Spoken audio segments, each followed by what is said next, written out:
Museum Macan Jakarta mempersembahkan pameran tunggal perdana perupa Australia, Patricia Piccinini di Indonesia. Dibuka untuk publik sejak 23 Mei 2024, pameran berjudul Care ini dikurasi oleh Tobias Berger dan menampilkan 40 karya patung makhluk hayali atau kimera bergaya hiperrealistis.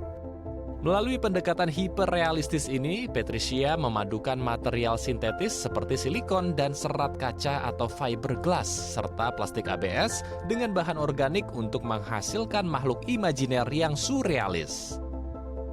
Sebagian besar karyanya menceritakan kondisi lingkungan sosial dan memperlihatkan masa depan di mana manusia dan makhluk lain dapat hidup berdampingan bukan hanya di ruang yang sama, namun juga dalam bentuk tubuh yang sama.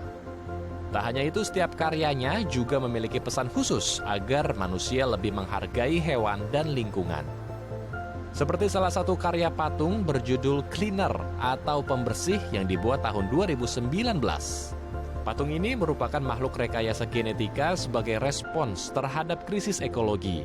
Hal ini terlihat dari cangkang alami penyu yang digantikan oleh cangkang buatan yang dilengkapi dengan 2 corong penyedot debu untuk menyedot plastik yang mengapung di lautan. Namun, cangkang mengkilap tersebut hanya mempresentasikan solusi sementara untuk masalah lebih besar, yaitu perubahan iklim yang terjadi saat ini.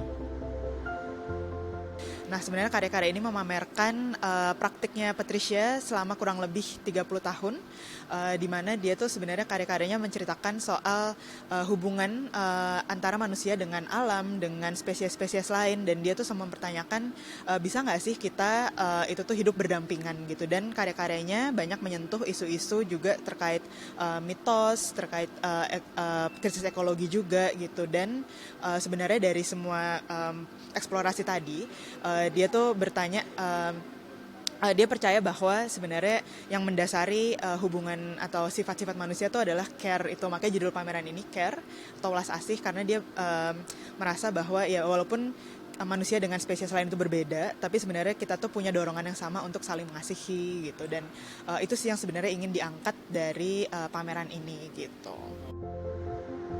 Selain Cleaner, ada pula karya patung pria yang menggendong kimera pohon berjudul Sapling atau Tunas yang dibuat tahun 2020. Pohon yang menempel dengan pria menjadi gambaran metafora untuk alam, dan sosok laki-laki yang menggendong dan merawat kimera tumbuhan menggambarkan perlunya hubungan baik antara manusia dan alam. Karya ini terinspirasi dari gerakan yang dipimpin oleh masyarakat Wurundjeri untuk menyelamatkan pohon yang tumbuh di pom bensin di Melbourne. Karya ini pun mendapat respon positif dari para pengunjung.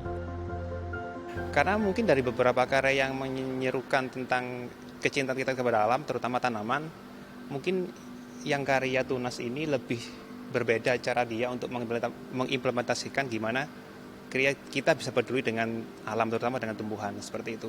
Jadi misalkan kita datang ke sini, pertama kali lihat itu pasti kita mikirnya, wah itu makhluk apa ya, kok seperti itu bentuknya. Tapi setelah kita lihat deskripsinya, ternyata itu bukan makhluk yang menyeramkan, tapi itu adalah implementasi bagian dari alam yang harus kita selamatkan, seperti itu.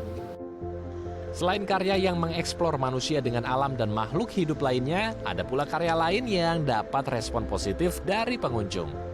Seperti patung anak-anak di atas tumpukan kursi berjudul Observer atau pengamat yang dibuat tahun 2010.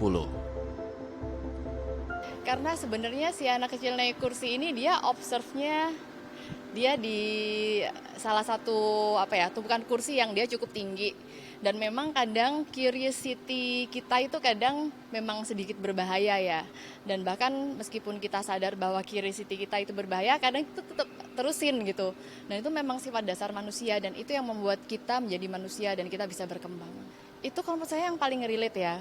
Maksudnya relate dengan kehidupan kita sehari-hari, karena pengunjung di sini kan nggak segmented, maksudnya memang untuk umum kan. Dan kadang kalau misal makhluk mitologi, kemudian permixingan segala macam makhluk dan konsep kimera ini mungkin bagi beberapa orang masyarakat gitu masih belum bisa benar-benar cukup diterima gitu.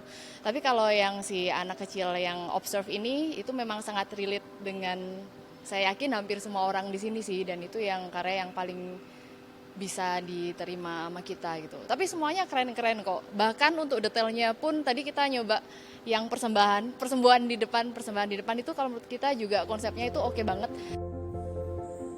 Selain berbagai karya patung, ada pula ruangan Instagramable yang cantik bernama Celestial Field atau ladang surgawi. Ruangan ini dipenuhi ribuan batang dengan bunga putih yang menggantung dari langit-langit dan mencuat dari lantai.